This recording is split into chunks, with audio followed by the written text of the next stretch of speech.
Alex, find us a good movie to watch, and I myself will carry you to the gates of Valhalla. Yeah. Well, yeah. Geez. Oh, that's mediocre.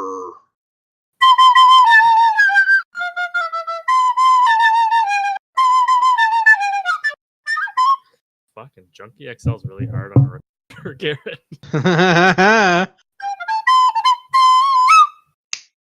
And hello, and thank you for joining us back down at the Digital Drive-In. My name is Alex, and I'm joined, of course, as always, by my co-host Garrett.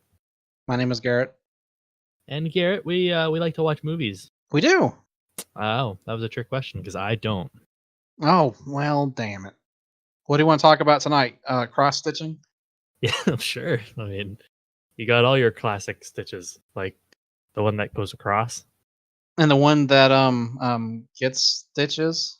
No, that's snitches. And what movie did we watch today down at the Digital Drive-In there, Garrett? We watched the sequel to The Road Warrior, Beyond Thunderdome, and the original Mad Max. It's Mad Max Fury Road. Wow, and what's it about? It's about Mad Max and a road with a lot of fury. Wow, imagine that. You may know this as the movie where people travel for an hour and turn around and go back. Mm-hmm. The to and from storyline. Yep. This movie was directed by George Miller, Mm-hmm. who, of course, everybody may know as the Academy Award-winning director of Happy Feet and Babe 2, Pig in the City. Well, and Twilight Zone the movie, Oh. and Lorenzo's Oil. And Seriousness, of course, Mad Max and The Road Warrior. And did he do Beyond Thunderdome? I forget. Yeah, he did And all Beyond four. Thunderdome. Yep. This is his baby, isn't it? It is his baby, And it was perfect in every way. and he is Australian. Unlike either of us. Well, that's true. Neither of us are Australian. I just don't know where you were going with that. Oh, well, because his movies, the Mad Max movies, take place in Australia. So I was going to say, if you just said his movies, I was going to go like, well, Happy Feet definitely does not. no, yeah, it's the really cold part of Australia without any incest. Well, and because I don't remember if he was the one that specifically found Mel Gibson, like if that was Mel Gibson's first movie, but it definitely catapulted him to stardom, and he's Australian. And this is probably the most brightly lit post-apocalyptic story there's ever been. Yeah. The colors in it and like you said, the lighting are very, very bright and vibrant. Might even say vivid. So, Garrett, what's your experience with Fury Road? It's a very recent movie.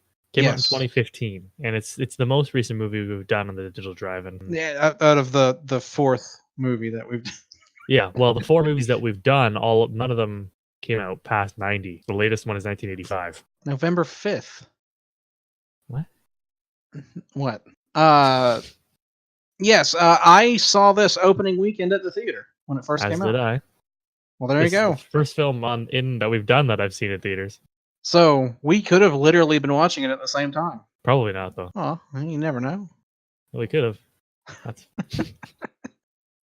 You were having that like somewhere out there moment.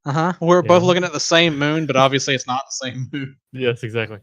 We both watched the movie at the exact same time 3 years ago, and we're like, "Wow, I wonder if Garrett's watching this." Mm-hmm. It's especially before you ever met me. Exactly. I would be like, "How do I know who Garrett is? What year is it?" I love inside jokes. I'd love to be a part of one someday. Maybe if you're lucky. So you saw it opening weekend, and you said, "How many times have you seen it since then?" This will be so this was the third time that I've seen it. So once in theaters, once on Blu-ray, and now yes, watching it again. Yep. Same thing. I saw it once in theaters, but I saw it about like 4 or 5 times on Blu-ray since it's come out, and on Netflix. It was on Netflix up here for a while, of course, up in Canada. So it's a really easy movie to put back. It's also a really easy movie to just have on. So sometimes in the past few years when I've been doing other things, I've just kind of had it on. What? I never have movies for the background. I'm either paying attention to them or I'm not. Okay. Bam! Yeah, I've seen the movie like 6 times at that point, though. Mediocre. Anyway, mediocre. We picked this movie. We've been mostly watching classic kind of movies, but this time we picked a movie that I think very easily is going to go down as a classic. Yeah, it's a new classic. Yeah, definitely. Absolutely. probably one of the best action movies ever made. I don't know if you would agree with that sentiment. Yeah, no, I definitely would think it is up there. I mean, it's kind of like a modern cornerstone for the action genre. It's like, you're going to talk about pre-Fury Road and after Fury Road. And of course, you can't talk about Fury Road without talking about the action, like we were saying. It is an action movie after all, but the action in this movie is quite different, isn't it? In that Yeah, I'd say the so. movie is essentially just one long car chase broken up into 3 or 4 distinct sequences that all are like 20 or 30 minutes long, kind of thing. Broken up, of course, by some light story elements that are actually deeper than they probably have the right to be, I'd say. Yeah, and it's interesting too. George Miller got his wife to edit it, and this was the first action movie she had edited. Oh, And he really? said that he thought it was good because if he just got a guy to just edit it, that he felt like it would be like every action movie. But Right. getting someone that wasn't, that like would bring fresh ideas and it would be a little bit different. And I think it came across as being not the same old thing over again. It certainly is. There's a lot of stuff of like, especially in the opening where Max is running away from all the war boys. There's like cut frames Right. just randomly, and it adds to like the hectic sort of nature. And of course, the editing is so good in this movie. I mean, it gives you an indication of how he got his name because he's literally going crazy. He's having visions and things aren't matching up correctly, and that's a nice visual way of showing that. Mm-hmm. Now, I was talking sort of about 3 or 4 distinct sequences. Do you have a favorite one? Not really, and that's the kind of interesting part about this is in a lot of action movies, you'll have a set piece that really stands out, and you're like, oh yeah, I like that one a lot, and you might even have one like that, but for me, it was like each one of them was solid and interesting enough to where like I didn't feel like one stood up above the other, and I was like rewatching it, waiting for it to get to that action scene. I felt like it was pretty solid all the way through. Yeah, about the same here. None of the sequences really stick out to me as a whole, but my Right. favorite moment in the action is when all the bikes are jumping over the war rig, and Furiosa goes like out of the roof with the rifle, and she's like popping the bikes as they go over, and Max is also shooting them while driving with a pistol. It's just rad as shit. That's all I can say about this movie. It's very much filmed in that aspect like an old western where you would have like the heroes on horses and then like the natives or whatever coming up to them and shooting them with things, and they're trying to hit them across while they're riding on the horses, if that makes sense. Yeah, I could see sort of parallels to there, obviously, also with all the sand. There's a lot of sand, and I hate sand. It gets everywhere. But of course, the sand isn't the only thing that populates this world, is it? No, it does make up a bunch of it, but it is not the only thing.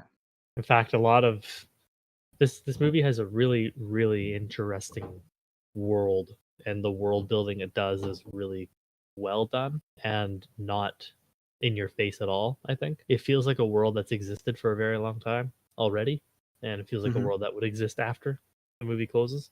They don't hold your hand at all when they say Gas Town and like Bullet Farm. You can obviously guess what they do, but they bring things up and they bring people up with such like disregard for the audience, almost in a good way, of like, why would we shove it in your face on who this is or where that is or anything?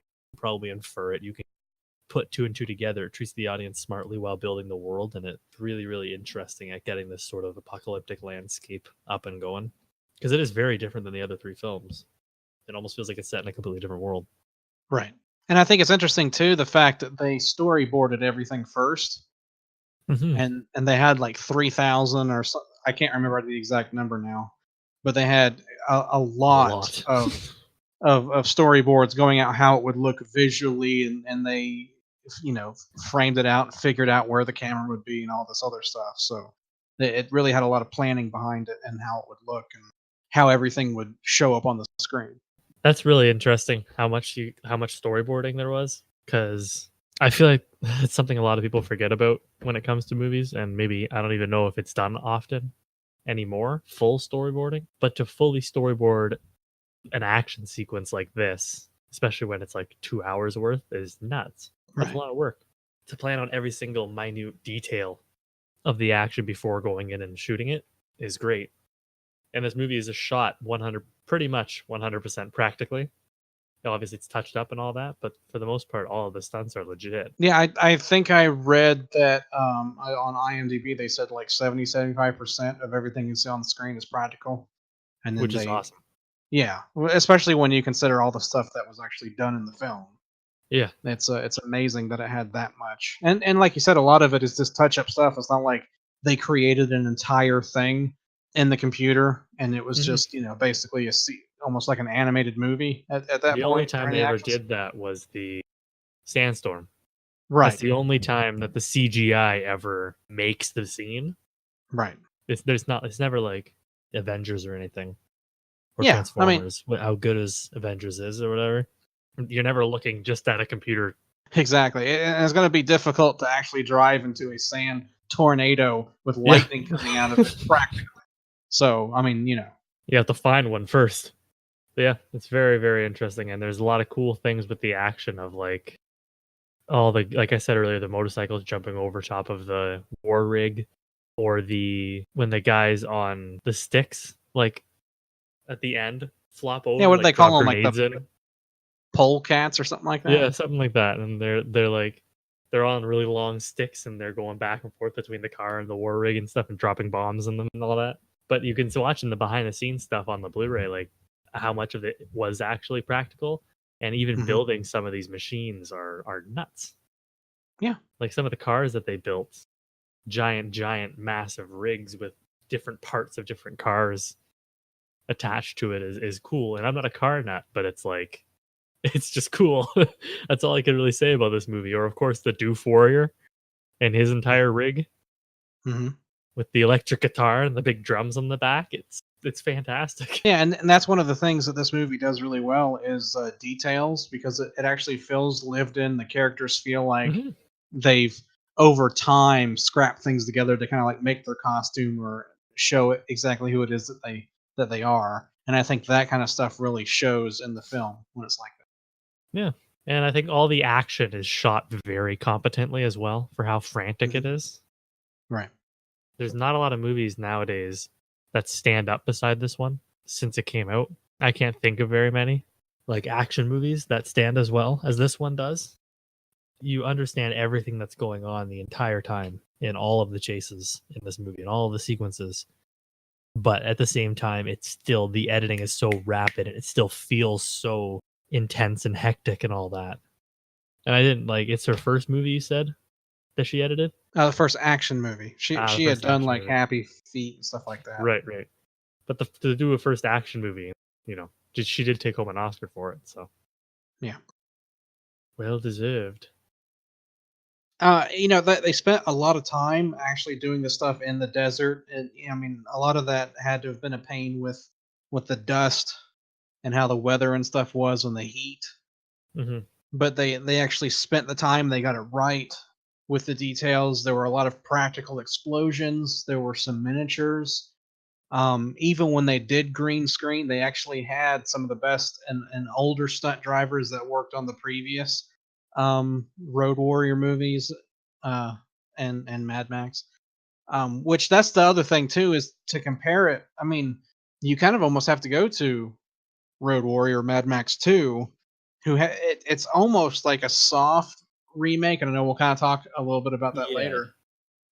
Because there are some similarities between it, and I really like that movie because you actually could like you were scared for the stunt people thinking that that's the crash where they could have died Yeah. and watching the movie. And it's like this one feels a little more safer, maybe like they have more things under control, probably because it was a much bigger budgeted movie and the way safety devices and things have gotten to this point probably feels a little more because I mean they really had to. There wasn't a we have to do 25% CG to get Yeah. that difficult thing. It's like if you want to see a guy rocketed in the air and flip, you have to literally rocket a guy in the air and flip Yeah. him. Yeah. You know, so that is still like one of the car crunching movies that I go back to. But this is definitely a good follow up, a solid, fantastic follow up to that film. And I would say it's arguable that it's the best one Yeah, that's franchise. definitely arguable. It's very arguable. I don't necessarily love Mad Max, the first one. Mhm. I think it's very slow, but not with I don't know if not with reason is right to say, but it just feels very, very, very slow. Well, it's sort of like the original Mad Max kind of goes back to like the 70s like Vanishing Point where it's more Yeah. literally a road movie and a lot Mhm. of it is you're just in the car with him. And but it's the second one that really got the we're going to do wall to wall action and the whole thing is going to be there's going to be peril every foot of the drive. That's where You it know. came into its own with its weirdness too. But Yes. started to at least. I think Thunderdome is pretty fucking weird too. Mhm. But I think, both of those were logical steps to take to get to something like this too, which is some of the stuff in this movie is so fucking bizarre. It's and just randomly Right. bizarre. Stuff like the bullet farmer having just massive feet. Not bullet farmer, the people eater from Right. Gastown just has these fucking deformed, massive, like elephant-like feet, or his nose is gone. Yeah, and that's kind of like the interesting like Fallout scenario, like the game Fallout, like where you Yes, kind of yes. have these larger than life characters that you really don't know necessarily a whole lot about, but their aesthetic is kind of like what makes them. And even though they might be in the background or something, like wow, that guy, this one guy's in like a car that has like tank treads, Hmm. and he literally has a bullet tooth that he picks out and puts in a gun. Or one of the details you mentioned in here, I'll just go ahead and bring up about the when the engine is like on fire, and so they put Hmm. down the plow to kick up the sand to I knock the love that. fire out. That's so Yeah, good.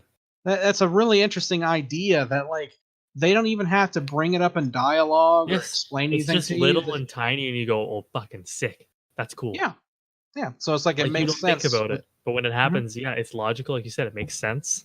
But you never would have just thought about that. Like, oh, you should lower that plow to kick up the sand. But once they do it, and then you notice how many cars have plows on the front of them in the movie, it specifically, presumably for that purpose. Yeah, It's sweet. and It's awesome. and the one guy with Immortan Joe's crew is like reading off a list of it's we're using this much petrol. We Yep. had this much ammunition that we used. This much nitrous has been used. All this for like a family squabble. And it's like Yes. it's neat that they actually mention that in the film because all the time you're like thinking, gas and bullets are supposed to be really scarce in this. And it's like, but then they rectify that and they notify the audience is like, yes, we're saying he's using all these resources because he's driven to get these people back. Hmm. So it just fits in the world and someone actually thought of the fact to bring that up. And I guess we should talk a little bit about the story too, and what it's sort of about. When we talk on the digital drive-in, we presume you've seen the movie, and we hope you have because we do spoil the shit out of it. But when you first saw it, what did you think of the whole plot of this one with the "we are not things"? When I first saw it, that was the weakest part of the movie for me. It was I the dazzling visual spectacle of the whole thing and the car stuff and the practical stunts. That's what got me. But it's like, I mean, and all of the Mad Max stories, it's always been kind of loose on the story, and you kind of like it because of the actors. And I, even though I really like Mel Gibson, I really like Tom Hardy too, Hmm. and I really like Charlize Theron. So it was like it was fine that they didn't have the original guy, but no, there wasn't really. I mean, it's not like I thought it was a bad story or that the story was a negative. I just didn't think the story was necessarily a I positive. agree. It was just it I'd still existed. say it's the weakest part of the movie. Yeah. It's still strong. I think on rewatches it gets stronger and it gets a little more subtle, but there, if you know what I mean. Hmm. But I still do think it's probably the weakest part of the movie. There's times where, when it gets down to the slow scenes, I'm like, oh, I almost want more action.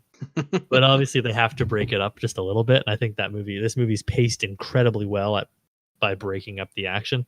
It only ever really slows down to a part where I find almost boring at one point, but it's not enough to detract from anything. Right. It's almost paced like a good horror film. Yeah. Because if you get too many things going on, you're almost like gassed by the end of it. And with this being 2 hours long, if it just kept it up relentlessly, it would take people out of the film. But it's like it keeps coming back and kind of one up in itself. That's true. That's what I said. When it takes the necessary breaks it needs Right. to. Yeah. Like the first 30 minutes of this movie are crazy. Obviously, the sequence that ends, like the sandstorm ends that sequence, literally ends it with the light going out, right? Like a fade to black with the flare. Sand covers it, cuts to black, and then we cut to the scene, and it's almost like, well, there we go, the end of the first sequence. It's very broken up, and you can almost see when each part is going to start. Oh, the action's going to start now. Oh, now the story is going to start back up. But it's structured very well, and I almost when I say that, and how staccato it almost is, and you can see it coming back, you can feel it, and then it's back and back and back, and you can predict almost when it goes into each sequence. But it fits so well, and it's done so well, and I think that's a testament to sort of the editing into the directing. And it's never not interesting. Like, even the quieter character moments are filled with stuff like, these are my mates. And he points to his two, like, boils. I forget what their names are. Larry and Terry or something. Something like that, yeah. But, like, it's just, everything else just fascinates the hell out of me. It's great. And, of course, I guess we could talk about the characters now, too. Yeah. So, who's your we favorite? don't have to talk about Max. He's sort of there as, like, the audience's surrogate, almost. He doesn't really do a lot. He's the most normal one, even though he's crazy. Normal in a world full of crazy. My favorite, though, is a hard question. Can you come back to me? Ask the other guys. There is no other class. My favorite's the Bullet Farmer. Specifically when he goes Matrix at the end. I fucking love that design, Garrett. When he's blinded and he ties like the thing around his eyes, and he's got the two guns going, and he's just shooting randomly, and he's on the tank. Great. Who's your favorite, Garrett? I don't know if I necessarily have one. It's like visually. Wow, I you think made me say it, and then you didn't even have one. Right. I would scramble to find one because I didn't have one either. I would say I really like Immortan Joe. He's almost like Vader from A New Hope. Okay. Where there isn't a whole lot you know about him. You know kind of like what motivates him, or like that he has a very clear goal. He's trying to get something from somebody that belonged to him originally. And he will stop at nothing to get it. And I really like that. I mean, it's like if you're going to have basically a one-note character, that's the best note to have because we can all understand someone that's driven in that way. And I think he has a very interesting design. Yes. There's not, with when you have a movie full of shirtless guys and a whole bunch of like ones that are like painted chalk white and all of this other stuff, and you have Max, your main character, that says like 50 lines in the whole film, or 50 words way in the too whole much. Yeah, 50 words.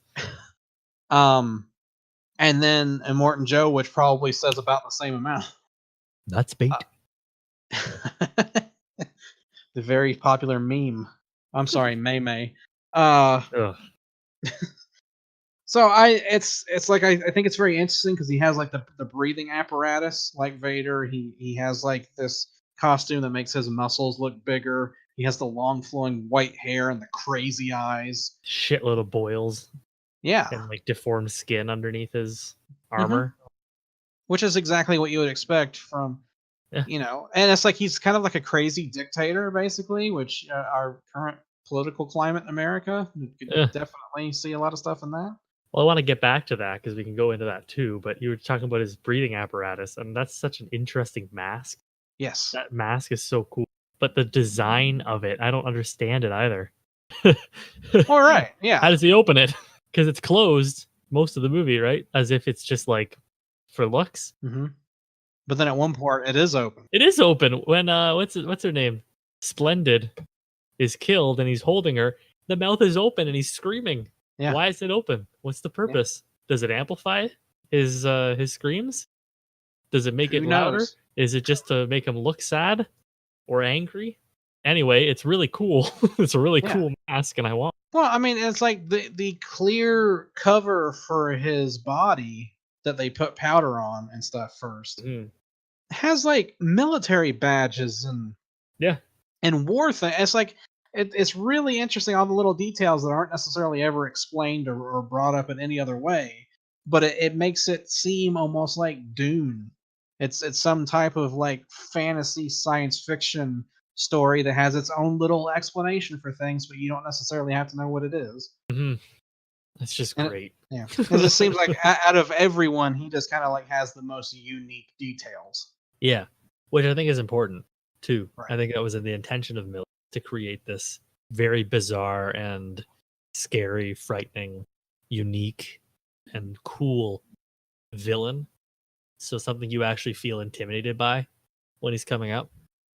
And this actor played the main villain in the original Mad Max as well. Yeah, toe cutter. Hmm. So it was even cooler to see sort of that come back as well. And those are two very awesome villains. Like, as much as I said I don't love the first Mad Max, Toe Cutter is pretty cool. Right. Yeah. And of course, you were saying his almost crazy dictator esque character, but I find he's almost treated like a god at times. Right. Obviously, with the sort of witness me, Valhalla, he looked at me kind of stuff. But Mhm. even at the beginning, when he's like summoned out, when he walks out to his mass people and he gives them the water, there's the shot of all of them and they all raise their various like cups and such to hold water. They raise it in the sky as if they're like praising him, like begging for the water from the god, sitting atop his high perch, and he gives to them. Mhm. Very, very intriguing. Or of Well, course, that's like we did in our little bit at the start when we had the witness me, and I'll carry you myself to the gates of Valhalla. He's created this sort of nation cult that worships him in every conceivable way, and yep, spraying chrome into each other's face. and yet it's interesting at the end how everyone cheers his death. Mhm. Yep. Well, everybody in the streets cheers his death, right? Obviously, they can tell the dictator still. They praise him, and they because they have to survive. But once he's dead, there's a new world order. The The time of wrestling. the time of the women is here. Speaking of which, I suppose we could talk about the lead role in this movie. This is Charlize Theron's Imperator Furiosa, who has more screen time and does more than Max does. Okay, has more screen time, maybe arguable, but she certainly does more, and she's more of the lead in this character in this movie than Max is. Right, which that kind of goes back to even Thunderdome was kind of the same way. Hmm. Which is fine because at some point, like I said, Max is almost a surrogate to this world for us. Kind of Right. normal. He's kind of normal. Obviously, he's mad. He's insane, but he's not, you know, Immortan Joe or the People Eater or any of them. Right. I He's mean, a it's way to it's experience these characters, and he's a way to experience this world. it's the Western trope of the stranger coming into the town, Yeah, helping the town folk absolutely. get everything fixed back again, and then he leaves at the end of the movie. Exactly.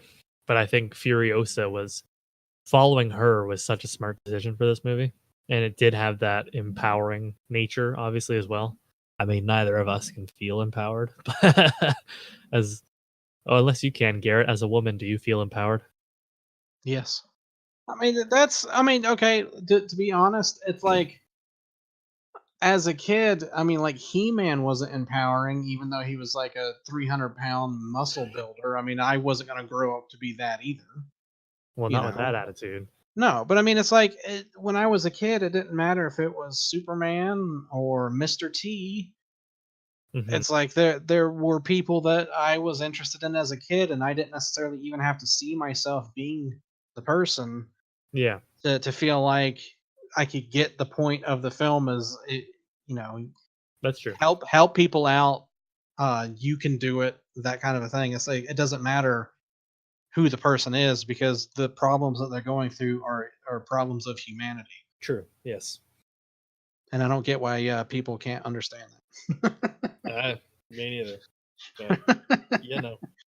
Yep. Another character is Immortan Joe's oldest son, or not oldest son, actually, biggest son. His name is Rictus Erectus, who is another character that I find awesome. And he looks so cool. Yeah, it's kind of like the really muscly guy in the second one. What was that? Whatever his name was. I can't remember. It's like Humongous or something like that. Yeah. But he's got the massive gun, Rictus. And he's got like this weird apparatus on his back too. Not entirely sure what it is. But he's really just this intimidating scenes where he's just punching the shit out of people or throwing them. Because that guy is like in real life is huge. Yeah, yeah. He's actually going to be in the upcoming Scorpion King movie. He's 6'11", 360. 6'11" and 360. Oh, that's a little big. Just a little. Yeah, bit. it's like world strongman. You know, like the Yeah. world's strongest. Yeah, he does that stuff. It's crazy. Jeez, that's massive. That's bigger than I am by a significant margin. Probably both of us stand on each other's shoulders together. Yeah, yeah. What about the wives? They're all good. I mean, none of them like they stand out really. Yeah, they're all they're all kind of a unit, I think. It's like the thing that kind of like keeps them visually distinct is that they have different hair color. Yeah, yeah. Well, the red-haired one is Riley Keough, Elvis's granddaughter. She's in It Comes at Night. Never seen it. Wow, really? I don't believe you. And Toast the Knowing, her name is actually Lenny Kravitz's daughter, Zoe. Oh, right. Yeah. Yeah. But like they all do a good job, I think. Oh, yeah. Yeah. And they all support those themes very well. And I forget which one it is. I think it's this one, Cheeto. Yeah, Cheeto the Fragile. Well, she's called the Fragile for one, but she's trying to go back to at times. And it's all of them sort of work together to develop those themes of one, feminism, but also like survival. Excuse me. I was in a sneeze. That's why I didn't say anything. What about Nuck? Isn't that his name? Nux? Nux. Beast. Hank? Yeah. Hank McCoy. Ellie, what do you think about him? I just did that one. I think he did a good job. I mean, for someone that like visually isn't very interesting, because he looks like every single other one, he acted different enough. I know he had lines, you know, and it's like Max was his blood bag, sort of a thing. But it's like he did a really good character transition of, you know, is he going to be a traitor? Which side is he going to really be on? And it's like he played that line really well, where he keeps going back and forth, and you're not really sure, and then he finally goes along with everybody. He had a lot of good expression in his face, and it's like he was believable when he was talking about his lumps on his neck. Larry and Terry or whatever. Yeah, and he's in the new Yorgos movie. Is he? Yeah. I didn't watch the trailer for that yet. Well, boo hickey. I'm gonna watch that. Yeah, right now in the middle of the podcast. Hey? Hey. I thought you were watching it. No, I'm not. I wasn't actually gonna do it. I was just saying it's difficult to talk about this movie a little bit. Shockingly. Because it's so visual, and there isn't there's not necessarily hidden themes. So we can do a short one. Yeah, that's fine. I mean, most of it is just supposed to be us talking about how much we like the movie. That's true. Yeah, it's really weird. I don't really know where this movie fits in the Mad Max mythos, to be honest. Well, because even though it is Max, the memories he has of his family doesn't match up with the other movies. Exactly. Yeah. And it's not like they bring up people that he's met in his past for real. It's like people nobody knows about. Yeah. But he seems to be like a similar age, or he's younger than what he was in Beyond Thunderdome. It's like just disconnected stories. Yeah, I mean, to me, it's almost like mythology, where it's like there's this central character, and we kind of hear stories about past deeds he has done, and we don't know exactly where in the lineage it is. It's just like, well, we heard about Max doing stuff, right after the apocalypse, and where his family got messed up, and then there's this other thing. It's almost like the Gospels of Mad Max, where it's like they don't really all Yeah. fit together, and they kind of say things that don't match up, but it's all part of the mythology of Australia.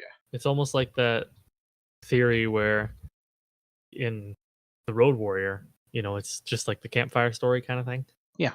told by the feral kid. What do you think about that? Do you like that theory or no?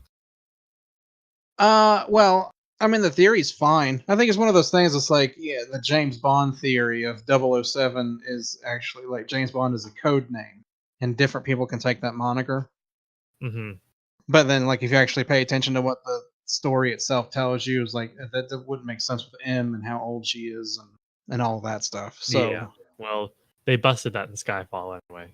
right. So it's like George Miller helped write like the introductory comic for this, and like showed that it was actually the Mad Max that we know, and is not Yeah. somebody else. Yeah. Which is So- interesting because then they threw around a concept for the fifth Mad Max film where it was Tom Hardy and Mel Gibson.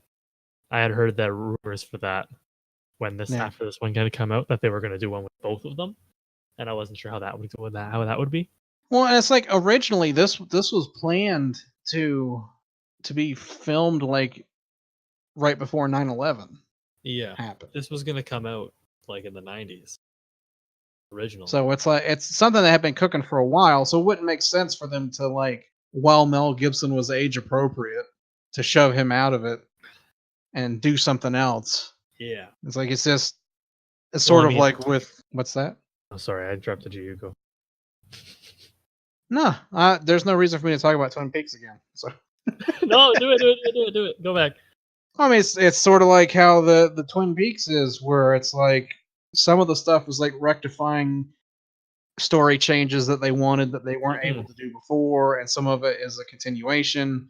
And so it's like it's kind of like an amalgamation of everything, and it doesn't exactly fit up precisely with what came before, but that's okay in that format because it's telling a story about the character that they wanted to tell. And if it would have been done back originally when it could have been a sequel, it would have been different, but it's not. Yeah. It's when it is, and it's how it is. And for a while, he was throwing around a concept too of a TV series instead.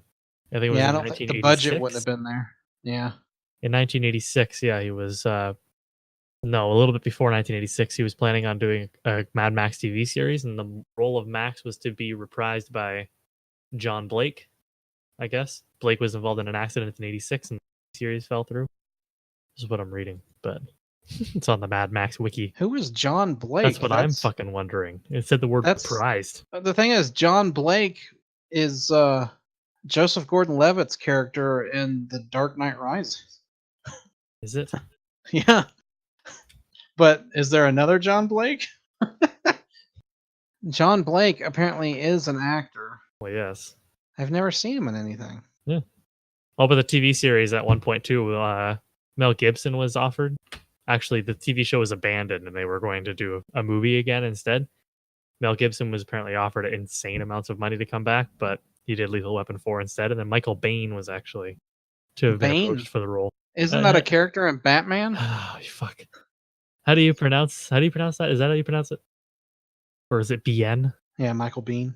Is that what it is? I think, but I'm Sean not Bean? sure. Sean Bean. Scene Bean. Gonna kill him. Scene Bean. That's great. That's his name now. But anyway, this movie's been trying to get made for years and years and years, and it finally came out, and we've seen They it. should have had David Hasselhoff in the TV show. Oh, And the car could have talked. I think well, that would have been a big hit. God damn, fucking fooled me again. I like the whole, like you said, mythology aspect of the movie, though. Yeah. How it's all disconnected, all four of these, but they're also kind of connected. It's interesting, and it also opens the door for just more Max films, as long as they're done to this quality. I think, regardless of the actor, because it could almost be like just different people interpreting Max in different ways, you know. Yeah, didn't Tom Hardy originally sign on for like 3 films? Yep. The something's happening. Oh, Warner Brothers are fucking dicks, and George Miller still hasn't really been paid for Fury Road, so that's why and he's suing them, and that's why there hasn't been another one in development yet. Get Robert Rodriguez to do one. Oh boy, that wouldn't be horrible, would it? No, I don't think it would be horrible. How does it stack against some action movies nowadays, though? I kind of touched on this. I don't think it really stacks up with a lot. Well, I haven't seen Fallout. Yeah, that one was touted as like the best since Fury Road. I don't think so, because there was at least one action movie that came out between that and Fury Road that was fan-fucking-tastic as well, which was John Wick Chapter 2, which is a really good movie. Have you seen that? Yes. The action in that movie is nuts. It's like, I think it's as well orchestrated as Fury Road is, except like with guns, just like on feet. Yeah, that's the thing is like there's different thing like that has the gunplay, the gun fu or what? Yeah. No, I know it's not. Equilibrium. But like you have like the Raid and Dread, but that's more like confined action. Oh, Dread is awesome. We should do an episode on Dread. I'd be okay with that.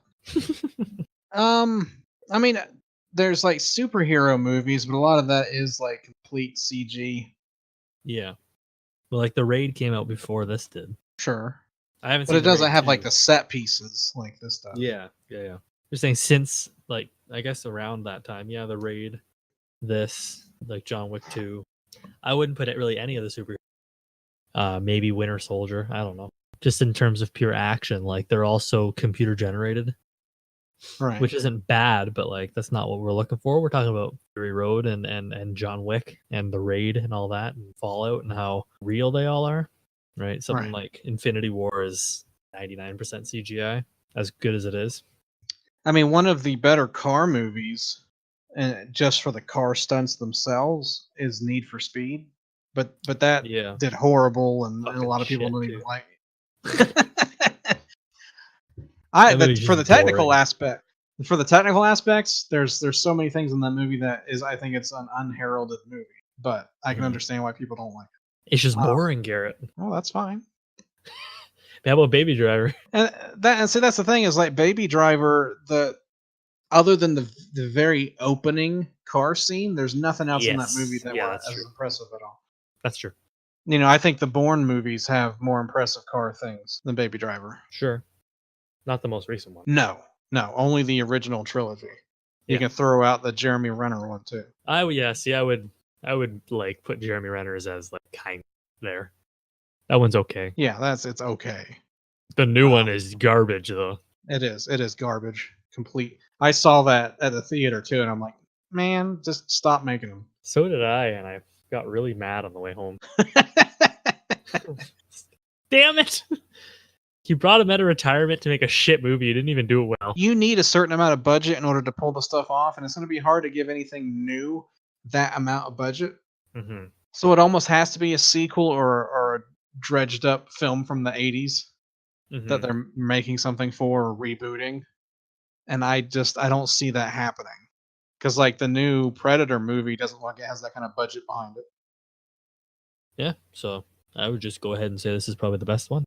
This is probably the best action movie that's come out recently. Still, I don't think anything's compared to it. Really, like there's ones that are at like close to its level, but I think this one stands head and shoulders above them. And we were talking about like a modern classic kind of thing at the beginning. Right. This is a movie that's going to be remembered in years. Could end up being very influential too. I'm with you. Well, thanks for the contribution. Anytime. What else you want to talk about? What about complaints people have about the story? Did we talk about that? Kinda. I mean, there's a lot of complaints about people driving in a direction for a while and then turning around and coming back. But to those people, I have the Michael Bay response, but just shut the fuck up. That's not a good response, though. Yeah, I know. Okay. It's hilarious, though, in the context of Armageddon. I just don't see how it's a problem, really. It makes sense in the movie. Right. Turn around and go back. I mean, so do they want it to be like Waterworld, where they just kept going? Yeah, like, where are they going to go? Find the island at the end? They said, like, we could drive into the desert, but probably die before we get anywhere. Right. So where do we go? Might as well go back and try to retake the capital or the citadel. And if we don't make it, we don't make it. If we do, we do. And they did. And to me, that's more of like a Western thing. Yeah. It's How the so? overcoming of adversity back at the place you were at, rather than giving up and moving on. There you go. Yeah. Plus, they got a lot of water. Yep. Got to get that water. Now, do they call the water gasoline at one point? Or is that just me that hears it? I wasn't sure if they were saying that or if they actually meant that for gasoline. Yeah, I wasn't sure either. Because like gasoline makes sense because you like guzzle down. Yeah. And it wouldn't make sense for the Citadel to be like exporting gasoline. Who knows? But they had mother's milk. That's true. Maybe that's what it is. Because they also tap it out at one point. Max like washes his hands by like turning a tap on the side of the truck. What is this? Mother's milk. Mother's milk. Now, what do you think of all the old people in that? I think they should just all die. Oh, you mean in the movie? Oh yeah. I mean, what part of what do I think about the old people? Do I think they should be there? Or is it weird? Do you like them? I think it's great. Yeah. Well, I mean, it's like you have like some of the deformed people, you have some of the weird looking people. I like that it's not like all fashion models. Yeah. You know. Yeah. I mean, they're not just all like buff, shirtless dudes suntanning out there. And Unfortunately. You know, it's not like that movie we watched with Jason Momoa. Oh yeah. They're cannibals, but they all look like they're in the greatest shape of their lives. Yeah, exactly. It actually feels lived in the world. They feel starved. Yeah. That's what an apocalypse afterwards would look like when all of society breaks down. Mm-hmm. Dirty homeless people. David Lynch. Huh? I just sometimes have to say that. Oh. Thank Fair you. enough.